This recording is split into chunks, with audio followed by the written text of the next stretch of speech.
In a world where every second counts, imagine a plate of spaghetti bolognese ready in just 1 minute. We're on a gastronomic quest, defying the ticking clock, creating a dish that will leave your taste buds yearning for more. So brace yourself for a gustatory whirlwind.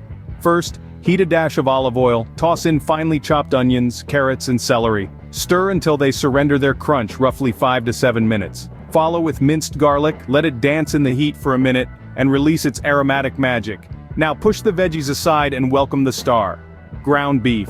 Cook until it's brown and crumbly. Stir together with your veggie ensemble. Add crushed tomatoes, beef broth, a hint of red wine, tomato paste, dried oregano, and basil. Season with salt and pepper, let it simmer. The sauce will thicken and the flavors will marry in a beautiful culinary union.